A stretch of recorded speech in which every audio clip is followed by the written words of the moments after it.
Jarrah is Mohammed El Kurd, who was forcefully evicted from half of his home in East Jerusalem by Israeli settlers. Mohammed, it's great to see you again. We spoke earlier, not too long ago, about the situation you and your family and others have been facing. Walk us through the situation, what it has been like for you and your family over the last few days in this latest escalation that we've seen play out. Thank you so much, Ayman, for having me. It's great to be back. And before I begin, I just want to offer my condolences to the people, to innocent people who were killed by Israeli warplanes in the Gaza Strip, in the besieged Gaza Strip. Similarly, here in Sheikh Jarrah, we have been dealing with a wave of state-sanctioned violence. Sheikh Jarrah, in the past few weeks, has been a scene of terror. Every single night we are met with tear gas, military horses, stun grenades, rubber-coated bullets. The Israeli occupation forces are not stingy in the level of force they use against unarmed civilians, and the brute force they use our women and our children. Just today, somebody got wounded in the eye.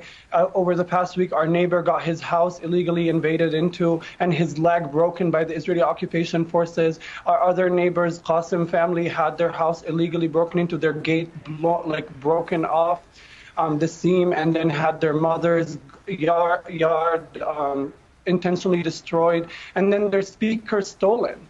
The level of violence that we're seeing is incredibly absurd, and it's fascist. I have been trying to shower for the past 3 days, and I still cannot get the skunk water off of my clothes, off of my skin. The chemically manipulated skunk water they use on protesters just for standing in front of our houses and saying no to state-sanctioned ethnic cleansing. Mohammed, the Israeli government, as you've probably seen, has called this a private land dispute. I want you to tell us and our viewers what this is for you and your family and other Palestinians experiencing this, and to those who say this is working its way through the legal process and through Israeli courts. What would you say to them? Well, I'll say to them what the United Nations, what over 190 human rights organizations, international and regional, have said. This is a war crime. This is ethnic cleansing. You know, they can do all their propaganda and say that this is a private land dispute, but it doesn't take much looking at the history of this country and seeing how this country came about. It came about by stealing people's homes and stealing people's lands and destroying people's villages. Today, the difference we have is that they no longer use their artillery to steal our homes, except when they do come and steal our homes. Now they use a supremacist judicial system, a colonial judicial system that colludes with these settler organizations that are actually registered in the United States to take over our homes.